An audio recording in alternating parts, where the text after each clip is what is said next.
பஞ்சாபில் வெள்ளம் பாதித்த பகுதிகளை காங்கிரஸ் மூத்த தலைவர் ராகுல் காந்தி பார்வையிட்டார். அமிர்தசரஸ் மாவட்டம் கோனேவால் என்ற கிராமத்தில் பாதிக்கப்பட்ட விவசாயிகளுடன் பேசிய அவர் இழப்புகள் குறித்து கேட்டறிந்தார். இதைத் தொடர்ந்து பிரபலமான குருத்வாரா ஒன்றுக்கும் சென்று ராகுல் காந்தி வழிபட்டார். கடந்த வாரம் வடமாநிலங்களில் ஏற்பட்ட பெருமழையில் பஞ்சாப் மாநிலம் மிக மோசமாக பாதிக்கப்பட்டது. 58 பேர் உயிரிழந்ததோடு சுமார் 2 லட்சம் ஹெக்டேர் பயிர்கள் நீரில் மூழ்கின. இதைத் தொடர்ந்து அம்மாநிலத்திற்கு 1600 கோடி ரூபாய் நிவாரண உதவியை மத்திய அரசு அறிவித்துள்ளது.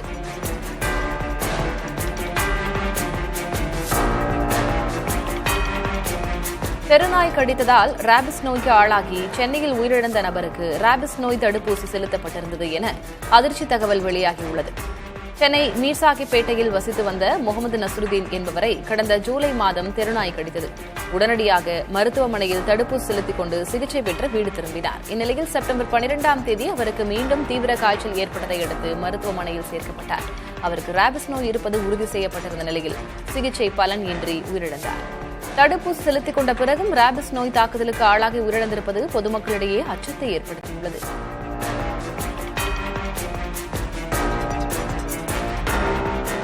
ராபிஸ் நோய் ஒரு மனிதரிடமிருந்து இன்னொரு மனிதருக்கு பரவ வாய்ப்பில்லை என்று மருத்துவ நிபுணர்கள் கூறியுள்ளனர். ராபிஸ் நோய் பாதித்தவர்களை தொடுவது, அவர்களுடன் ஒரே வீட்டில் வசிப்பது போன்றவற்றால் பிறருக்கு எந்த பாதிப்பும் இல்லை என்று மருத்துவர்கள் கூறியுள்ளனர்.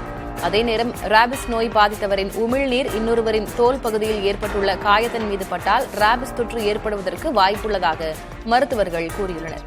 எனவே ராபிஸ் நோயால் பாதிக்கப்பட்டவருடன் இருந்தவர்கள் தடுப்பூசி போட்டுக் கொள்வது பாதுகாப்பானது என்று மருத்துவர்கள் கூறுகின்றனர்.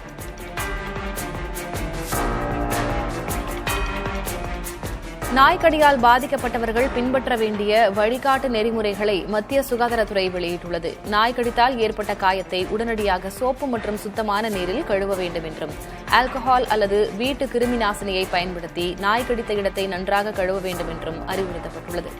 செல்லப்பிராணிகளுக்கு சரியான நேரத்தில் தடுப்பூசி செலுத்த வேண்டும் என்றும், நாய்க்கடியால் பாதிக்கப்பட்டோர் ராபிஸ் தடுப்பூசியின் அனைத்து தவணைகளையும் செலுத்திக் கொள்ள வேண்டும் என்றும் கூறப்பட்டுள்ளது. நாய்க்கடித்த காயம் மீது மிளகாய், கடுகு எண்ணெய் அல்லது வேறு எந்த பொருளையும் தடவக்கூடாது என கூறிய மத்திய அரசு மூட நம்பிக்கையை தவிர்க்க வேண்டும் என்று அறிவுறுத்தியுள்ளது. நாய் கடித்த உடனே அலட்சியப்படுத்தாமல் மருத்துவரை அணுக வேண்டும் என்றும் மத்திய அரசு கூறியுள்ளது.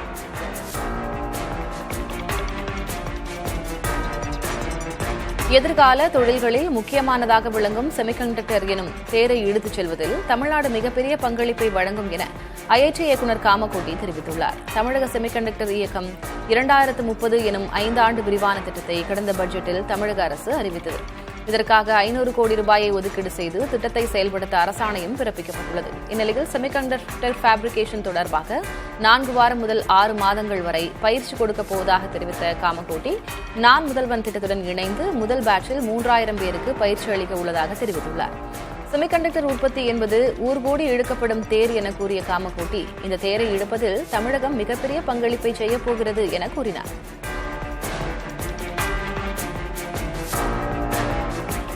இந்தியா 140 கோடி மக்களை வைத்திருந்தாலும் தங்களிடம் ஒரு மூட்டை சோளத்தை கூட வாங்க மறுப்பதாக அமெரிக்க வர்த்தகத்துறை அமைச்சர் ஹோவர்ட் லுட்னிக் ஆதங்கம் தெரிவித்துள்ளார்.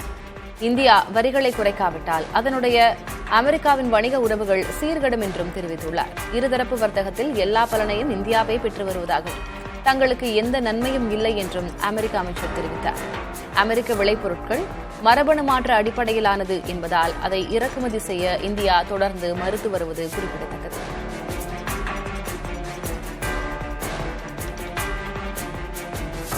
பேரறிஞர் அண்ணாவின் 117வது பிறந்தநாளை முன்னிட்டு திமுக தலைமையகத்தில் முதல்வரும் அக்கட்சி தலைவருமான மு.க. ஸ்டாலின் மரியாதை செலுத்தினார்.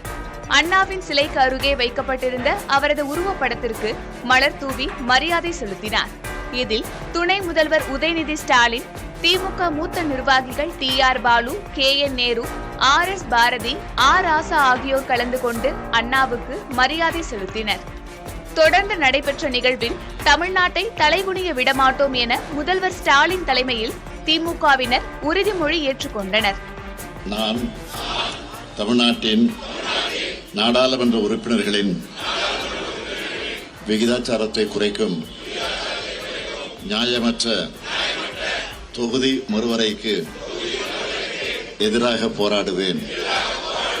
தமிழ்நாட்டை தலைகுனிய விடமாட்டேன் என உறுதி ஏற்கிறேன். அப்போது தொகுதி மறுவரையறைக்கு எதிராகவும் சிறப்பு வாக்காளர் பட்டியல் திருத்தப் பணிகளுக்கு எதிராகவும் மாணவர்களுக்கு உரிய கல்வி நிதி கிடைக்கவும் போராடுவோம் என்றும் உறுதிமொழி ஏற்றனர்.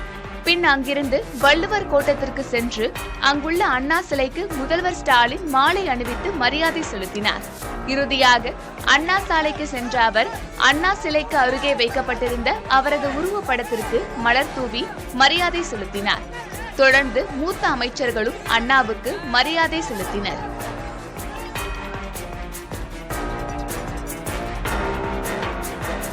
அண்ணாவின் வழியிலிருந்து எம்ஜிஆரும் ஜெயலலிதாவும் சிறிதும் தவறவில்லை என குறிப்பிட்ட சசிகலா, தொண்டர்களைப் போல அதிமுக ஒன்றிணைய வேண்டும் என்பதே தனது விருப்பமும் கூட என்று தெரிவித்துள்ளார்.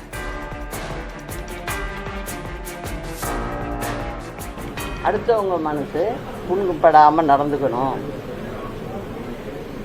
வேல் பாய்ச்சிரா மாதிரி எதையும் செய்யக்கூடாது அப்படிங்கிறதையும் அண்ணா தான் சொல்லியிருக்காரு. அதை எங்க 2 தலைவர்களும் அதை தலைமையில வச்சுக்கிட்டு அதுபடிதான் நடந்தாங்க. சிறமேல் வச்சுதான் நடந்தாங்க.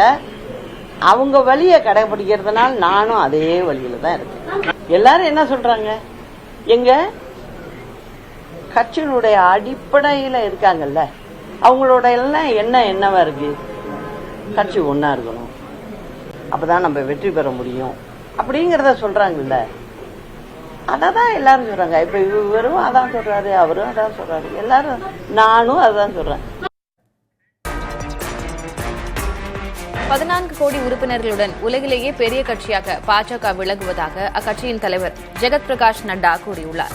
ஆந்திர மாநிலம் விசாகப்பட்டினத்தில் நடைபெற்ற பொதுக்கூட்டத்தில் பேசிய நட்டா 20 மாநிலங்களில் பாஜக கூட்டணி அரசு உள்ளதாகவும் அதில் 13 மாநிலங்களில் பாஜக மட்டும் ஆட்சி செய்வதாகவும் தெரிவித்தார்.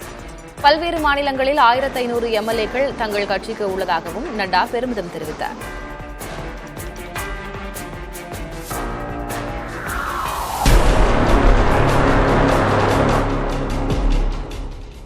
ஜவஹர்லால் நேரு குறித்த பிரதமர் மோடியின் குற்றச்சாட்டுகளுக்கு மறுப்பு தெரிவிக்கும் விதமாக 1962ஆம் ஆண்டு வானொலியில் நேரு ஆற்றிய உரையின் எழுத்து வடிவத்தை காங்கிரஸ் கட்சி வெளியிட்டுள்ளது. 1962 சீன ஆக்கிரமிப்பின் போது அசாம் மக்களுக்கு ஏற்பட்ட துன்பங்களுக்கு நேருவின் கொள்கைகளே காரணம் என மோடி குற்றம் சாட்டியிருந்தார். இதற்கு பதிலடி கொடுக்கும் விதமாக காங்கிரஸ் ஊடக பிரிவு தலைவர் பவன் கேரா நேரு ஆற்றிய உரையின் ஆங்கில மொழிபெயர்ப்பை எக்ஸ் தளத்தில் பகிர்ந்துள்ளார். அந்த உரையில் நேரு அசாம் மற்றும் வடகிழக்கு மாநில மக்களுக்கு நம்மால் முடிந்த உதவிகளை முழுமையாக செய்வோம், சீன ஆக்கிரமிப்பாளர்கள் வெளியேற்றப்படும் வரை இந்தியா திருப்தியடையாது என்று உறுதியளித்துள்ளார்.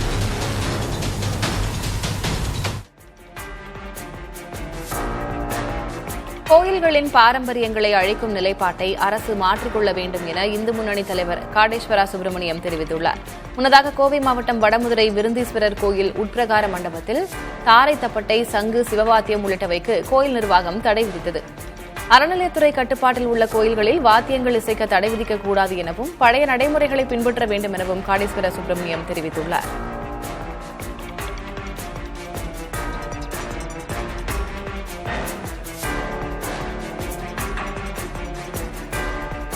AI தொழில்நுட்பம் உதவியுடன் விதவிதமாக சேலை அணிந்து சமூக தளங்களில் பெண்கள் பதிவிடும் போக்கு தற்போது நாடெங்கும் காட்டுத்தீ போல் பரவி வருகிறது. ஆனால் இதன் பின் ஆபத்து இருக்கலாம் என காவல்துறையினர் எச்சரிக்கின்றனர். பாரம்பரிய சேலைகள், மாடர்ன் உடைகள், பாலிவுட் ஸ்டைல் உடைகள், பண்டிகை கால உடைகள், பார்ட்டி உடைகள் என AI செயலி மூலம் தங்கள் படத்தை பெண்கள் விதவிதமாக உருவாக்கி சமூக தள பக்கங்களில் பதிவிட்டு வருகின்றனர்.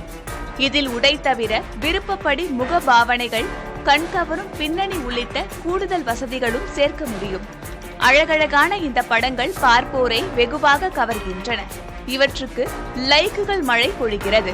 நானோ பனானா AI என்று இதற்கு பெயரிடப்பட்டுள்ளது. ஆனால் இது போன்ற AI செயலியில் தங்கள் படத்தை கொடுப்பதால் அது பின்னால் தவறான நோக்கங்களுக்கு பயன்படுத்தப்பட்டு சிக்கலை வரவழைக்க கூடும் என பஞ்சாப் மாநில காவல்துறையினர் எச்சரித்துள்ளனர்.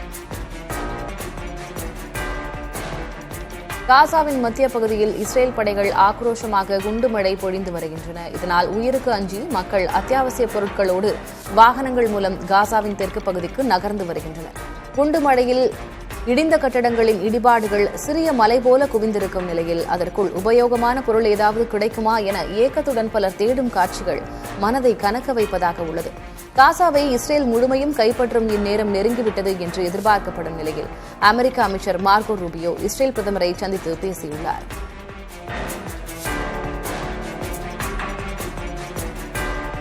நிறைவேற்ற முடியாத வாக்குறுதிகளை தான் அளிப்பதில்லை என மத்திய அமைச்சரும் பிரபல நடிகருமான சுரேஷ் கோபி கூறியுள்ளார். திருச்சூரில் பொது நிகழ்ச்சி ஒன்றுக்கு சுரேஷ் கோபி சென்றபோது முதியவர் ஒருவர் தனக்கு வீடு கோரி மனு அளித்தார். ஆனால் அந்த மனுவை வாங்கிக் கொள்ள சுரேஷ் கோபி மறுத்துவிட்டார். இது சமூக தளங்களில் வைரலாகியது. அமைச்சரின் இச்செயலை நெட்டிசன்கள் கடுமையாக விமர்சித்தனர். இந்நிலையில் விளக்கம் அளித்த சுரேஷ் கோபி வீடு கட்டித் தருவது மாநில அரசின் அதிகாரத்தின் கீழ் வருவது என்றும் இதனாலேயே மத்திய அமைச்சரான தான் அம்மனுவை ஏற்கவில்லை என்றும் கூறினார்.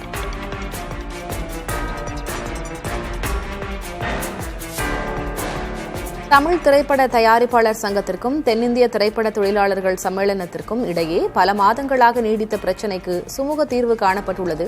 இதையடுத்து இருதரப்பினரும் சென்னையில் கூட்டாக செய்தியாளர்களை சந்தித்தனர். ஏற்கனவே போடப்பட்ட பழைய புரிந்துணர்வு ஒப்பந்தத்தின்படியே வரும் நாட்களில் செயல்படுவோம் எனவும் புதிதாக எந்த விதிமுறைகளும் இருக்காது என்றும் தெரிவித்தனர். சில நாட்களாக தமிழ் திரைப்பட தயாரிப்பாளர்களுக்கும் தொழிலாளர் சம்மேளனத்துக்கும் ஏற்பட்டுள்ள மிஸ் அண்டர்ஸ்டாண்டிங்கை கலைஞ்சு இன்னைக்கு உயர்நீதிமன்றம் ஆணையின்படி பேச்சுவார்த்தைகள் நடத்தி சுமூகமான ஒரு முடிவை எடுத்திருக்கோம். இன்று முதல் எந்த விதமான பிரச்சனையும் இல்லாமல் முன்னாடியே 10/3 அதாவது மார்ச் மாதம் 10ஆம் தேதிக்கு முன்னாடி எங்களோட உறவு எவ்வளோ சுமூகமாக இருந்ததோ அதே சுமூகமான நிலையோடு பயணிப்பது என்று முடிவெடுத்துள்ளோம். இந்த முடிவுக்கு நாங்கள் வர காரணமாக இருந்த தமிழக அரசுக்கும் உயர்நீதிமன்றத்திற்கும் சகோதரர் தானுசார் அவர்களுக்கும் இந்த நேரத்தில் எங்களுடைய நன்றியை தெரிவித்துக் கொள்ள வேண்டும். அமமுக அங்கம் வகிக்க இருக்கும் கூட்டணியே அடுத்த ஆண்டு நடைபெறும் தேர்தலில் வெற்றி பெறும் என அக்கட்சியின் பொதுச் செயலாளர் டிடிவி தினகரன் தெரிவித்துள்ளார். தஞ்சையில் அண்ணா சிலைக்கு மரியாதை செலுத்திய பின் செய்தியாளர்களிடம் பேசிய அவர் டெல்லிக்கு பழனிசாமி பயணம் மேற்கொள்வது அவரது விவகாரம் என கூறி அதற்கு பதிலளிக்க மறுத்துவிட்டார். உறுதியாக நீங்கள் எல்லாம் விரும்புகிற மாதிரி இந்த முறை அம்மா மக்கள் முன்னேற்ற கழகம் வெற்றி முத்திரை பதிக்கும். நாங்கள் இதை அகங்காரத்திலேயோ மற்றவங்க மாதிரி ஆணவத்திலேயோ சொல்லலை, உறுதியாக சொல்கிறேன். அம்மா மக்கள் முன்னேற்ற கழகம் இடம்பெறுகின்ற கூட்டணி ஆட்சி அமைக்கும் என்பதை மாத்திரம் இந்த நேரத்தில் நான் உங்கள்கிட்ட சொல்கிறேன். முதலமைச்சராக பழனிசாமி வேட்பாளராக இருக்கிற பட்சத்தில் அம்மா மக்கள் முன்னேற்ற கழகம் அதை ஏற்றுக்கொள்ள வாய்ப்பே இல்லை என்பதுதான் உண்மை.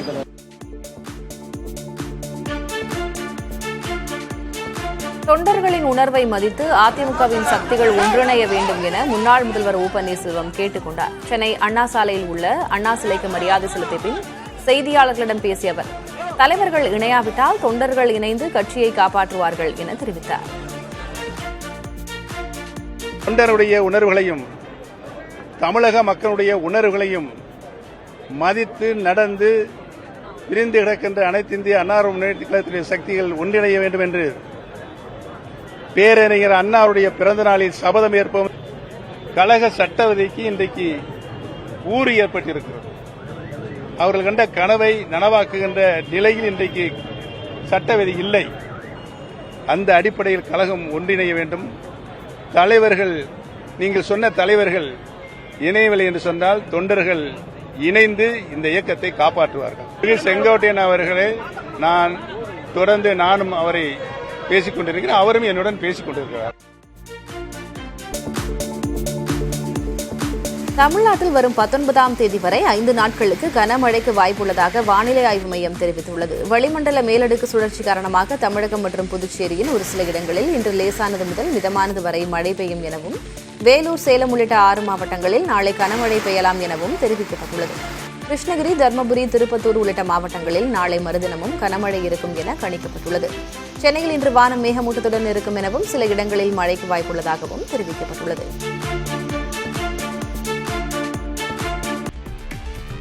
எல்லோருக்கும் எல்லாமும் கிடைக்க பாடுபடுவது, உழைப்பது எளிதானது அல்ல என்று கூறிய முதலமைச்சர் மு க ஸ்டாலின், அதிகாரம் என்பது சாமானியர்களுக்காக போராடுவதுதான் என்று தெரிவித்துள்ளார். ஆதரவற்ற குழந்தைகளை அரவணைத்து பாதுகாக்கும் நோக்கத்தில் அன்பு கரங்கள் திட்டத்தை முதல்வர் மு.க.ஸ்டாலின் தொடக்கி வைத்தார். இந்த திட்டத்தின் கீழ் பெற்றோரை இழந்த குழந்தைகள் கல்வியை தொடர மாதம் 2000 ரூபாய் உதவித்தொகை வழங்கப்படும் என்று தெரிவிக்கப்பட்டுள்ளது. சென்னை கலைவாணர் அரங்கத்தில் நடைபெற்ற விழாவில் உரையாற்றிய அவர், அன்பு கரங்கள் திட்டத்தின் கீழ் முதற்கட்டமாக 6082 குழந்தைகளுக்கு உதவித்தொகை வழங்கப்பட இருப்பதாக தெரிவித்தார். தொடர்ந்து பேசிய முதல்வர், அன்பு கரங்கள் திட்டத்தில் படிக்கும் மாணவர்கள் நன்றாக படித்து மக்களுக்கு சேவையாற்ற வேண்டும் என்று கேட்டுக் கொண்டார்.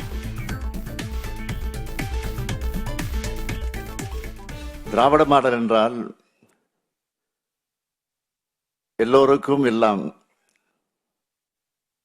எளிமையான விளக்கம் சொல்லிடலாம். ஆனா எல்லாருக்கும் எல்லாம் கிடைக்க உழைக்கிறதும் பாடுபடுறதும் எளிதானதல்ல. ஏராளமான திட்டங்களை முன்னெடுப்புகளை எங்களால பட்டியலிட்டு சொல்லிக்கொண்டே இருக்க முடியும். இதுக்கும் வாக்கு அரசியலுக்கு என்ன தொடர்பு இருக்கு? வாக்கு என்பது மக்களின் நம்பிக்கையை பெறுவதற்கான அடையாளம். அந்த நம்பிக்கையை பெறும் கொள்கையும் செயல் திட்டமும் உழைப்பும் எங்க கிட்ட இருக்கு. நாளைக்கு நீங்க படிச்சு டாக்டரா, இன்ஜினியரா, சயின்டிஸ்டா, ஐஏஎஸ்ஆ, ஐபிஎஸ்ஆ, அதிகாரியா, அரசியல்வாதியா உயர்ந்து இந்த சமூகத்துக்கு, இந்த சமூக மக்களுக்கு சேவையாற்றணும். உங்களுடைய வெற்றி தமிழ்நாட்டோட ஹிஸ்டரியை சொல்லணும். அதுக்கு உங்களுக்கு சப்போர்ட்டா உங்க ஃப்ரெண்டா, உங்க பேரண்டா இந்த முத்துவேல் கருணாநிதி ஸ்டாலின் இருக்கேன், இருப்பேன். இரட்டை வேடம் போட்டு தமிழ்நாட்டு மக்களை ஏமாற்றாமல் உண்மையாக உழைத்தவர் அண்ணா என தவேக தலைவர் விஜய் தெரிவித்துள்ளார். அண்ணாவின் பிறந்த நாளை முன்னிட்டு எக்ஸ் தளத்தில் விஜய் வெளியிட்ட பதிவில், இருமொழிக் கொள்கையை தமிழகத்திற்கு தந்தவர் அண்ணா என்றும் மாநில உரிமைகளுக்காக ஓங்கி குரல் எழுப்பியவர் என்றும் குறிப்பிட்டிருக்கிறார். அதோடு குடும்ப ஆதிக்கமற்ற அற்புத அரசியல் தலைவராக அண்ணா விளங்கியதாக விஜய் தெரிவித்துள்ளார். இரட்டை வேடம் போட்டு தமிழ்நாட்டு மக்களை ஏமாற்றாமல் உண்மையாக உழைத்தவர் அண்ணா என்றும், அரசியலில் அசாத்திய வியூகத்தை வகுத்து ஆட்சி அதிகார மாற்றத்திற்கு வழிவகுத்தவர் என்றும் பதிவிட்டுள்ளார். மக்களிடம் செல் என்ற அண்ணாவின் அரசியல் மந்திரத்தை பின்பற்றி தவேக தற்போது களம் இறங்குவதாகவும் விஜய் தெரிவித்துள்ளார். தமிழ்நாட்டில் 2026 கூட்டணி ஆட்சிக்கான வாய்ப்பு வந்தால் அதனை காங்கிரஸ் கட்சி பயன்படுத்திக் கொள்ளும் என்று அக்கட்சியின் சிவகங்கை தொகுதி எம்பி கார்த்தி சிதம்பரம் தெரிவித்துள்ளார். 1967 அதே ஏக்கம் எங்களுக்கு தான் இருக்கு.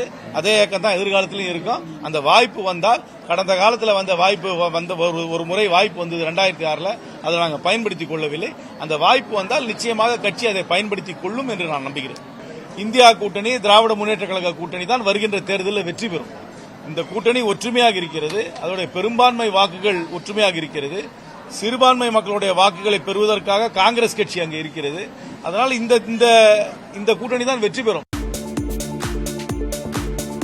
மதுரை மாநகராட்சியில் சொத்து வரி முறைகேடு விவகாரம் அடங்குவதற்குள் புதிய சர்ச்சை ஒன்று பொறியியல் பிரிவில் வெடித்துள்ளது. முல்லை பெரியாறு குடிநீர் திட்ட குழாய்கள் மற்றும் பாதாள சாக்கடை இணைப்புகளுக்காக சாலைகளை தோண்டும்போது பள்ளத்தின் அளவை குறைத்து காட்டி மாநகராட்சிக்கு வருவாய் இழப்பை ஏற்படுத்தியதாக கவுன்சிலர்கள், பொறியாளர்கள் மற்றும் பிளம்பர்கள் மீது குற்றச்சாட்டுகள் எழுந்துள்ளன. சில பகுதிகளில் இரவு நேரங்களில் இணைப்புதாரர்களை பள்ளம் தோண்டி பணிகளை முடிப்பதாகவும் கூறப்படுகிறது. இந்த முறைகேடுகள் குறித்து ஆய்வு செய்து வருவதாகவும் தவறெடுத்தவர்கள் மீது கடுமையான நடவடிக்கை எடுக்கப்படும் என்றும் மாநகராட்சி அதிகாரிகள் தெரிவித்துள்ளனர்.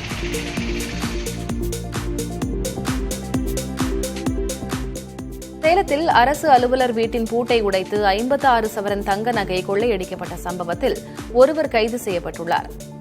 நரசோதிப்பட்டி பகுதியைச் சேர்ந்த சிட்கோ இணை இயக்குநர் சிவகுமார் வீட்டில் கடந்த 12ஆம் தேதி 56 சவரன் நகை மற்றும் 95,000 ரூபாய் திருடப்பட்டது. இதுகுறித்த புகாரில் விசாரணை மேற்கொண்டு வந்த சூரமங்கலம் தனிப்படை போலீசார் கிருஷ்ணகிரி மாவட்டத்தைச் சேர்ந்த தர்மராஜ் என்பவரை கைது செய்தனர். மேலும் அவரிடமிருந்து 42 சவரன் தங்க நகை பறிமுதல் செய்யப்பட்டது.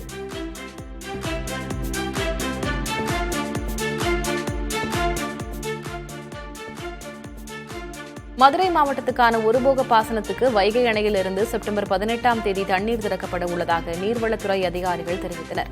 ஏற்கனவே ஜூலை 17ஆம் தேதி பேரணை முதல் கள்ளந்திரி வரையான இருபோக பாசனத்திற்கு தண்ணீர் திறக்கப்பட்டுள்ளது. செப்டம்பர் 18ஆம் தேதி திறக்கப்படும் நீரின் மூலம் மேலூரில் 85,000 ஏக்கரும், திருமங்கலத்தில் 19,500 ஏக்கருக்கும் பாசன வசதி பெற உள்ளன. மேலூருக்கு தினமும் 900 கன அடி நீரும் திருமங்கலத்திற்கு 230 கன அடியும் திறக்கப்பட உள்ளது குறிப்பிடத்தக்கது.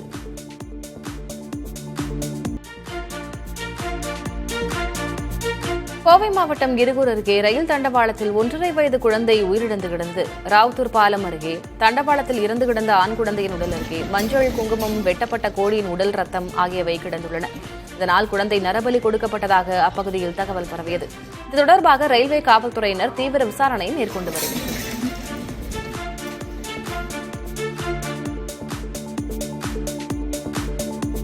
சேலம் மாவட்டம் ஓமலூர் அருகே பொதுமக்கள் பயன்படுத்தி வந்த கிணற்றை காணவில்லை என வடிவேல் படபாணியில் மாவட்ட ஆட்சியரிடம் புகார் அளிக்கப்பட்டது. பூமிநாயக்கன்பட்டி பகுதியில் 900 சதுர அடி நிலம் மற்றும் அதற்கு அருகே கிணறு ஒன்று இருந்ததாக கூறப்படுகிறது. இந்நிலையில் நிலத்தை ஆக்கிரமித்த சிலர் கிணற்றையும் மறைத்துள்ளதாக அப்பகுதி மக்கள் குற்றம் சாட்டினர். இதனால் நிலத்தையும் கிணற்றையும் மீட்கக் கோரி ஆட்சியரிடம் மனு அளிக்கப்பட்டுள்ளது.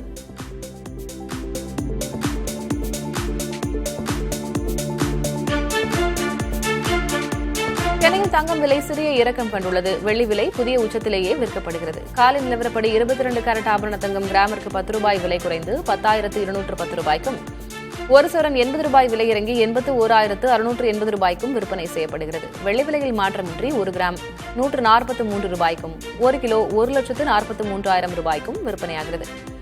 செய்கூலி சேதாரம், ஜிஎஸ்டி கட்டணங்களும் உள்ளதால் கட்டாய தேவைக்கு தங்கம் வாங்கும் சூழலில் இருக்கும் பொதுமக்கள் கவலை தெரிவிக்கின்றனர். வக்ஃப் சட்டத்திற்கு முழுமையான தடை விதிக்க மறுத்த உச்சநீதிமன்றம் சர்ச்சைக்குரிய சில பிரிவுகளுக்கு மட்டும் தடை விதித்துள்ளது. நாடாளுமன்றத்தில் மத்திய அரசு நிறைவேற்றிய வக்ஃப் திருத்த சட்டத்தை எதிர்த்து சுமார் 70 மனுக்கள் உச்சநீதிமன்றத்தில் தாக்கல் செய்யப்பட்டன. இதை விசாரித்த உச்சநீதிமன்றம் அதன் மீதான இடைக்கால உத்தரவை வழங்கியது. திருத்தப்பட்ட வக்ஃப் சட்டம் முழுமைக்கும் தடை விதிக்க எந்த முகாந்திரமும் இல்லை என தலைமை நீதிபதி BR கவாய், அகஸ்டின் ஜார்ஜ் மாசே அமர்வு கூறியது. அதே நேரம் 5 ஆண்டுகளாக இஸ்லாம் மதத்தை பின்பற்றுபவர்கள் மட்டுமே வக்ஃப் சொத்தை வாங்க முடியும் என்ற விதிக்கு தடை விதிப்பதாக நீதிபதிகள் கூறினர். அரசு நிலத்தை வக்ஃப் சொத்து ஆக்கிரமித்திருக்கிறதா என்பதை அரசால் நியமிக்கப்பட்ட உயரதிகாரி முடிவு செய்வார் என்ற பிரிவுக்கும் தடை விதிக்கப்பட்டுள்ளது. வக்ஃப் வாரிய தலைமை அதிகாரியாக இஸ்லாமியர் ஒருவரையே நியமிக்க வேண்டும் என்ற விதிக்கு தடை விதிக்க மறுத்த நீதிபதிகள் இயன்றவரை இஸ்லாமியரையே தலைமை அதிகாரியாக்கும் நடைமுறை வேண்டும் என்று அறிவுறுத்தினர். வக்ஃப் வாரியம் மத்திய வக்ஃப் கவுன்சிலில் இஸ்லாமியர் அல்லாதவர்களை சேர்க்கலாம் என்றும், ஆனால் அவர்கள் எண்ணிக்கை 3க்கும் மிகக்கூடாது என்றும் நீதிபதிகள் உத்தரவிட்டனர். வக்ஃப் சட்டம் தொடர்பான உச்சநீதிமன்றத்தின் உத்தரவை காங்கிரஸ் கட்சி வரவேற்றுள்ளது. வக்ஃப் சட்ட திருத்தத்திற்கு எதிரான தங்கள் போராட்டத்திற்கு பகுதியளவு வெற்றி கிடைத்திருப்பதாக காங்கிரஸ் பொதுச் செயலாளர் ஜெய்ராம் ரமேஷ் கூறியுள்ளார். எனினும் தவறான உள்நோக்கங்களுடன் சட்டத்தில் செய்யப்பட்டுள்ள திருத்தங்களை நீக்க வெகு தூரம் செல்ல வேண்டியிருக்கும் என்றும், அதற்கு தற்போதைய உத்தரவு உதவும் என்றும் ஜெய்ராம் ரமேஷ் கூறியுள்ளார். நமது அரசமைப்பு சாசன மாண்புகளுக்கும் சமத்துவத்திற்கும் கிடைத்த வெற்றியாக இதை பார்ப்பதாக அவர் தெரிவித்துள்ளார். நீர்மூழ்கி கப்பல்களை அழிக்கக்கூடிய புதிய கப்பல் இந்திய கடற்படையில் சேர்க்கப்பட்டுள்ளது. அந்த்ரோத் என்று பெயர் கொண்ட 8 கப்பல்கள் இந்தியாவிலேயே தயாரிக்கப்பட உள்ளன. இதில் 2வது கப்பல் தயாரிக்கப்பட்டு கடற்படையில் சேர்க்கப்பட்டுள்ளது. இந்திய கடற்பகுதியில் சீனாவின் கப்பல்கள் அதிகரித்து வரும் நிலையில் இக்கப்பல்களை இந்தியா தயாரித்து வருகிறது. 77 மீட்டர் நீளமுள்ள இந்த கப்பல்கள் கடலுக்குள் பாய்ந்து நீர்மூழ்கி கப்பல்களை அழிக்கக்கூடிய ஏவுகணைகளை சுமந்து செல்லும். இந்த கப்பல் இந்தியாவின் சுயசார்பு திறன் அதிகரிப்பை உலகிற்கு அறிவிக்கும் மற்றும் ஒரு உதாரணம் என இந்திய கடற்படை தெரிவித்துள்ளது. கொல்கத்தாவில் உள்ள கார்டன் ரீச் ஷிப் பில்டர்ஸ் என்ற நிறுவனம் இதை தெரிவித்துள்ளது. UPI பரிவர்த்தனைக்கான வரம்பு 10 லட்சம் ரூபாயாக உயர்த்தப்பட்டிருப்பது இன்று முதல் அமலுக்கு வந்துள்ளது. அதன்படி தனிநபர் ஒருவர் தனது வங்கிக் கணக்கில் இருந்து மற்றொரு நபரின் கணக்கிற்கு அனுப்பும் பண பரிவர்த்தனை ஏற்கனவே உள்ளது போல் 1 லட்சம் ரூபாயாக நீடிக்கிறது. மருத்துவ கட்டணம், கல்வி கட்டணம் உள்ளிட்டவற்றிற்கான பண பரிவர்த்தனையும் ஏற்கனவே உள்ளது போல் 5 லட்சம் ரூபாயாக தொடர்கிறது. பங்குச்சந்தை முதலீடு, காப்பீட்டு பிரீமியம், கடன் தவணை மற்றும் அரசுக்கு செலுத்த வேண்டிய தொகை உள்ளிட்ட நிறுவனங்களுக்கான பரிவர்த்தனைகளுக்கு முதலில் UPI மூலம் ஒரு நாளைக்கு 2 லட்சம் ரூபாய் வரை அனுப்பலாம் என இருந்தது. அது தற்போது 10 லட்சம் ரூபாயாக உயர்த்தி அறிவிக்கப்பட்டுள்ளது. கிரெடிட் கார்டு கடன் நிலுவைத் தொகையை செலுத்த வரம்பு 6 லட்சம் ரூபாயாகவும், நகை வாங்க செலுத்தப்படும் தொகைக்கான வரம்பு 6 லட்சம் ரூபாயாகவும் உயர்த்தப்பட்டுள்ளது. மகாராஷ்டிர தலைநகரில் பெய்து வரும் தொடர் மழையால் பல்வேறு இடங்களில் வெள்ளம் சூழ்ந்துள்ளது. சாலைகளில் முழங்கால் அளவுக்கு தேங்கிய மழைநீரால் பாதசாரிகள், வாகன ஓட்டிகள் ஆகியோர் மிகுந்த சிரமத்திற்கு உள்ளாகினர். இதனால் பல இடங்களில் கடும் போக்குவரத்து நெரிசல் ஏற்பட்டது.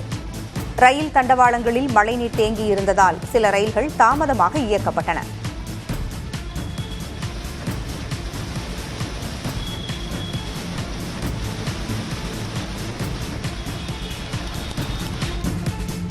மும்பையில் தொழில்நுட்ப கோளாறு காரணமாக நடுவழியில் மோனோ ரயில் நின்றதால் பயணிகள் அதிர்ச்சிக்குள்ளாயினர்.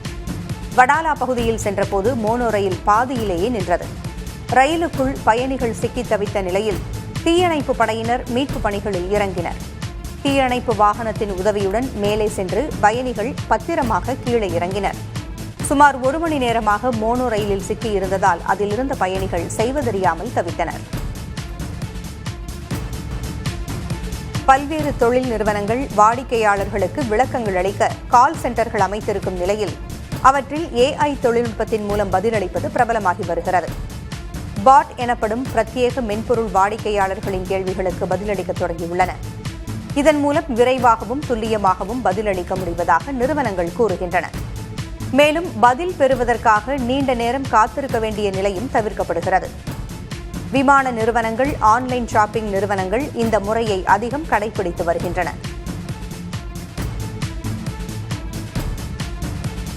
கார் நிறுவனங்கள் அடுத்து வரும் மாதங்களில் உற்பத்தியை அதிகரிக்க திட்டமிட்டுள்ளன.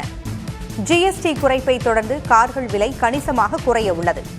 இதனால் அவற்றின் விற்பனையும் அதிகரிக்கும் என்று எதிர்பார்க்கப்படுகிறது. எனவே தேவையை சமாளிக்க உற்பத்தியை அதிகரிக்க முன்னணி நிறுவனங்கள் திட்டமிட்டுள்ளன. அண்மை காலங்களாகவே கார் விற்பனை சரிந்து வந்த நிலையில் GST குறைப்பு அறிவிப்பு அத்தொழில் துறையினர் மத்தியில் உற்சாகத்தை ஏற்படுத்தியுள்ளது. ஆந்திராவில் வெங்காய விலை வீழ்ச்சியால் விவசாயிகள் சாலையில் கொட்டிச் செல்கின்றனர். சாலையில் கொட்டி கிடக்கும் வெங்காயத்தை பொதுமக்கள் அள்ளிச் செல்கின்றனர். ஒரு குவிண்டால் 2000 ரூபாய்க்கு விற்ற வெங்காயம் இப்போது 300 ரூபாய்க்கும், கிலோ 20 ரூபாய்க்கு விற்கப்பட்ட தக்காளி 5 ரூபாய்க்கும் விலை போகிறது. இதனால் விவசாயிகள் பெரும் இழப்பை சந்தித்துள்ளனர்.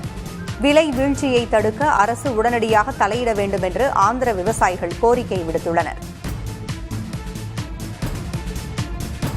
துலிப் கோப்பை கிரிக்கெட் தொடரில் மத்திய மண்டல அணி சாம்பியன் பட்டம் வென்றுள்ளது. பெங்களூரில் நடைபெற்ற போட்டியில் தென் மண்டல அணியை 6 விக்கெட் வித்தியாசத்தில் வீழ்த்தி 11 ஆண்டு இடைவெளிக்கு பிறகு மத்திய மண்டலம் சாம்பியன் ஆனது. முதல் இன்னிங்ஸில் தென் மண்டலம் 149 ரன்களை மட்டுமே எடுத்த நிலையில் மத்திய மண்டலம் 511 ரன்களை குவித்தது. இரண்டாவது இன்னிங்ஸில் சுதாரித்த தென் மண்டலம் 426 ரன்களை எடுத்தது. எனினும் 66 ரன்கள் என்ற வெற்றி இலக்கை 4 விக்கெட்டுகளை மட்டுமே இழந்து மத்திய மண்டலம் எட்டியது. மத்திய மண்டலத்தின் முதல் இன்னிங்ஸில் 194 ரன் குவித்த யஷ் ரத்தோர் ஆட்ட நாயகன் ஆனார்.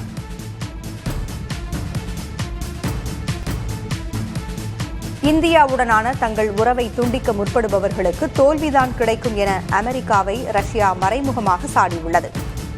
ரஷ்ய வெளியுறவு அமைச்சகம் வெளியிட்டிருக்கும் அறிக்கையில் இந்தியாவுடனான தங்கள் உறவு காலத்தால் உறுதிப்படுத்தப்பட்டது என்று கூறப்பட்டுள்ளது.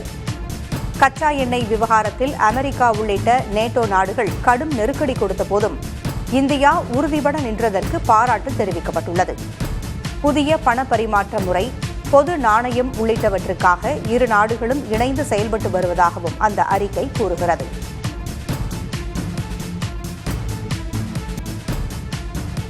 கூடுதல் வரி விதிக்குமாறு G7 நாடுகளையும் நேட்டோ நாடுகளையும் ட்ரம்ப் தூண்டிவிடுவதாக சீனா கண்டித்துள்ளது. ட்ரம்பின் செயலால் தங்களுக்கு பாதிப்பு ஏற்பட்டால் தக்க பதிலடி தரப்படும் என்றும் சீனா கூறியுள்ளது. உக்ரைன் மீதான போரை ரஷ்யா நிறுத்த வேண்டுமென்றால் சீனாவுக்கு 50 முதல் 100% வரி விதிக்க வேண்டும் என அமெரிக்க அதிபர் கூறியிருந்தார். G7 நாடுகள், நேட்டோ நாடுகள், ஐரோப்பிய யூனியன் நாடுகளிடம் ட்ரம்ப் இதை வலியுறுத்தியிருந்தார்.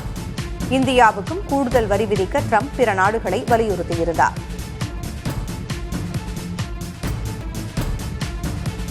நேட்டோ போன்ற பாதுகாப்பு கூட்டணியை அரபு நாடுகள் இணைந்து உருவாக்கலாம் என எகிப்து யோசனை கூறியுள்ளது. தோஹாவில் நடைபெற்ற அரபு மற்றும் இஸ்லாமிய நாடுகள் கூட்டத்தில் இதுகுறித்து பேசப்பட்டதாக தெரிகிறது.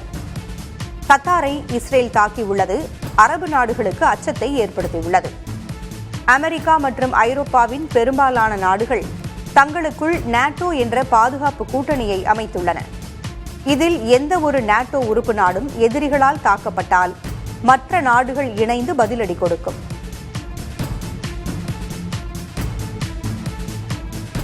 மெக்சிகோ நாட்டு சுதந்திர தினம் அமெரிக்காவிலும் உற்சாகமாக கொண்டாடப்பட்டது. சிகாகோவில் வசிக்கும் மெக்சிகோ மக்கள் ஆடல் பாடல் என குதூகலத்தோடு ஊர்வலமாக சென்றனர். பாரம்பரிய ஆடை அணிந்திருந்த அவர்கள் மெக்சிகோ கொடியை ஏந்திச் சென்றனர். சிகாகோவில் சட்ட விரோத குடியேறிகள் பிரச்சினை அதிகரித்து வருவதால் ட்ரம்ப் அரசின் கெடுபிடிகளும் அதிகரித்துள்ளன. இதை எதிர்த்து மெக்சிகோ மக்கள் போராட்டம் நடத்தி வரும் நிலையில் சுதந்திர தின கொண்டாட்டம் நடைபெற்றுள்ளது.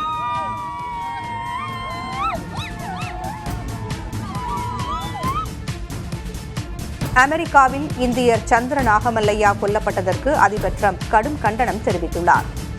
தலையை கொய்து கொடூரமான முறையில் கொன்ற நபருக்கு அதிகபட்ச தண்டனை வழங்கப்படும் என்றும் அதிபர் உறுதியளித்தார். கியூபாவிலிருந்து சட்டவிரோதமாக வந்த நபர்தான் இந்த மோசமான செயலை செய்திருப்பதாகவும் ட்ரம்ப் குறிப்பிட்டார்.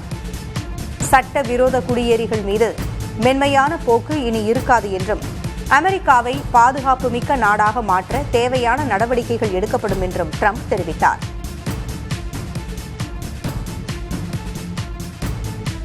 நைஜீரிய நாட்டில் வாழும் அரிய வகை கடல் ஆமை இனம் வேகமாக அழிந்து வருகிறது. அவற்றை பாதுகாப்பதில் விலங்கியல் ஆர்வலர்கள் முனைப்பு காட்டி வருகின்றனர். கடல் ஆமைகளின் இறைச்சியை பலர் விரும்பி உண்பதால் அவற்றிற்கான தேவை அதிகரித்து வருகிறது. ஒவ்வொரு ஆமையும் 5000 ரூபாய் வரை விலை போகிறது. கடல் ஒதுங்கும் ஆமைகளை மீனவர்கள் சந்தைக்கு கொண்டு சென்று விற்றுவிடுகின்றனர். இதனால் அவற்றின் எண்ணிக்கை வேகமாக குறைகிறது. இந்நிலையில் விலங்கின ஆர்வலர்கள் சூழல் காப்பதில் ஆமைகளின் முக்கியத்துவத்தை விளக்கிக் கூறி அவற்றின் காயங்களுக்கு சிகிச்சை அளித்து மீண்டும் கடலில் விடச் செய்கின்றனர். ரஷ்யாவில் ஹிந்தி மொழி படிப்பவர்கள் எண்ணிக்கை அதிகரித்து வருகிறது. அங்குள்ள கல்வி நிறுவனங்களில் ஹிந்தி ஒரு பாடமாகவே சேர்க்கப்பட்டுள்ளது. தங்கள் மாணவர்கள் ஹிந்தியை அதிகம் படிக்க வேண்டும் என்று விரும்புவதாக ரஷ்யாவின் அறிவியல் துறை துணை அமைச்சர் மோகிலஸ்கி தெரிவித்திருக்கிறார். இந்தியா உலகிலேயே மக்கள் தொகை அதிகம் கொண்ட நாடு என்றும் அங்குள்ளவர்கள் ஆங்கிலத்திற்கு பதிலாக ஹிந்தியை அதிகம் பயன்படுத்த தொடங்கியுள்ளனர் என்றும் அவர் குறிப்பிட்டார். இந்தியா குறித்து அறிய ஹிந்தி மொழி அவசியம் என்பதால் அதை கற்பது முக்கியம் என்றும் ரஷ்ய அமைச்சர் கூறினார். மெக்சிகோ நகரத்தில் சாலையில் திடீரென ஏற்பட்ட பள்ளத்தில் லாரி கவிழ்ந்து விபத்திற்குள்ளானது. குளிர்பானங்களை ஏற்றிச் சென்ற லாரி சாலையில் ஏற்பட்ட 8 மீட்டர் ஆழ பள்ளத்தில் புதைந்தது. பின்னர் கிரேன் உதவியோடு லாரி மீட்கப்பட்டது. இச்சம்பவத்தில் யாருக்கும் காயம் ஏற்படவில்லை. சம்பவ இடத்தில் ஆய்வு செய்த இசபாலபா நகர் மேயர் பழமையான கழிவுநீர் அமைப்பினால் பள்ளம் ஏற்பட்டதாக தனது எக்ஸ் வலைதள பக்கத்தில் தெரிவித்துள்ளார்.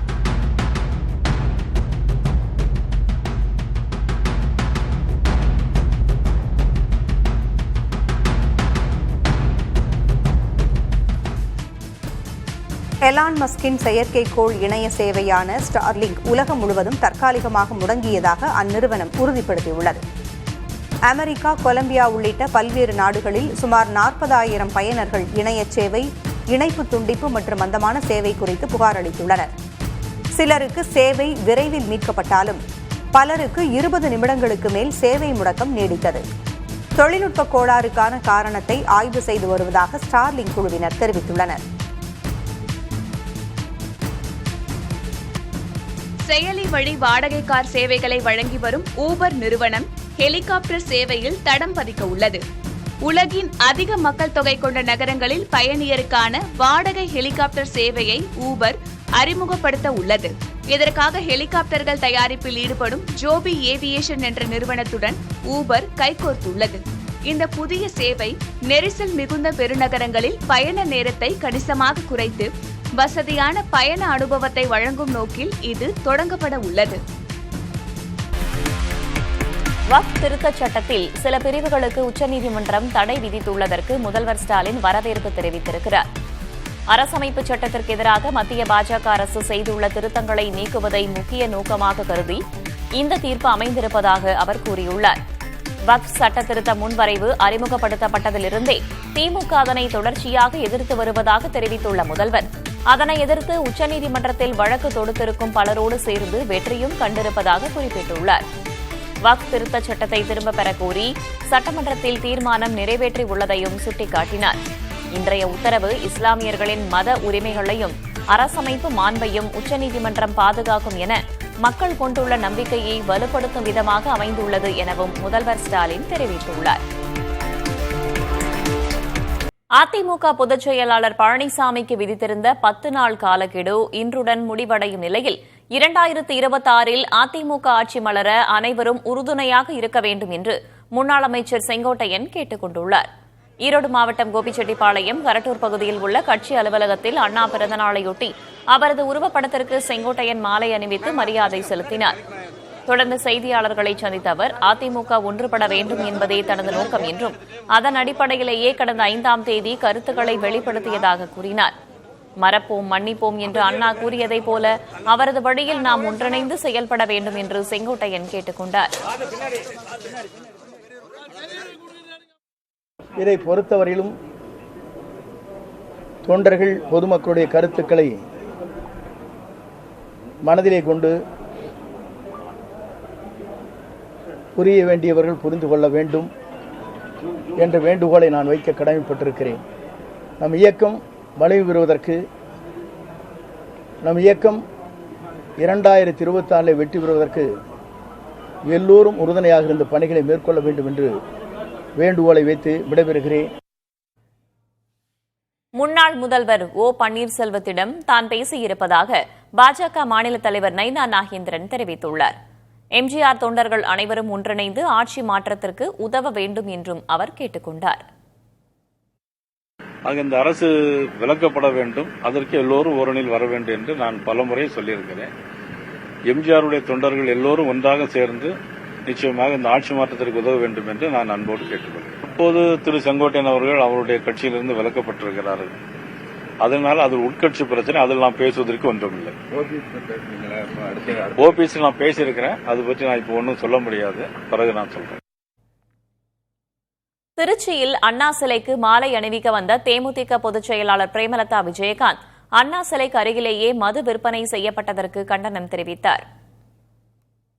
இன்னைக்கு அண்ணாக்கு பிறந்த நாள், இங்க அண்ணா சிலை பக்கத்திலேயே மது விற்கிறாங்கன்னா அப்புறம் இதை விட நாம என்ன சொல்லணும்? இத ரொம்ப ரொம்ப தவறான முன்னுதாரணம். ஆக்சுவலா இப்ப என்ன டைம் 10:15 தான் ஆகுது. அதுக்குள்ள யார் இவங்களுக்கு டாஸ்மாக் கடைகளை திறக்கிற உத்தரவு யார் கொடுத்தாங்க? சோ இதெல்லாம் கவர்மெண்ட்டும் காவல்துறையும் நிச்சயமாக கண்டிக்கணும். அந்த மாதிரி நபர்களை கட்டாயம் தண்டனைக்குள்ளாக்கணும். அப்பதான் இது மாதிரி விஷயங்கள் கண்டினியூ ஆகாது. இது உண்மையிலேயே கண்டிக்கத்தக்க ஒரு விஷயம். அண்ணா சிலைக்கு எதிரிலேயே அந்த மாதிரி ஒரு நிகழ்வு நடக்குதுன்னா இதை விட வெட்கக்கேடு ஒன்னும் கிடையாது. மதிமுகவிலிருந்து நீக்கப்பட்ட மல்லை சத்யாவின் தலைமையில் நடைபெறும் முப்பெரும் விழாவில் நாஞ்சில் சம்பத் உள்ளிட்டோர் பங்கேற்றனர். பேரறிஞர் அண்ணாவின் 117வது பிறந்த நாளையொட்டி காஞ்சிபுரம் பேருந்து நிலையம் அருகே மல்லை சத்யா தலைமையில் விழா நடைபெற்றது. இதில் மதிமுகவின் முன்னாள் நிர்வாகி நாஞ்சில் சம்பத் பங்கேற்றார். 30 ஆண்டுகளுக்கு மேல் வைகோவுடன் பயணித்த பொடா அழகுசுந்தரம், பொடா புலவர் செவந்தியப்பன் ஆகியோரும் இந்த விழாவில் பங்கேற்றனர்.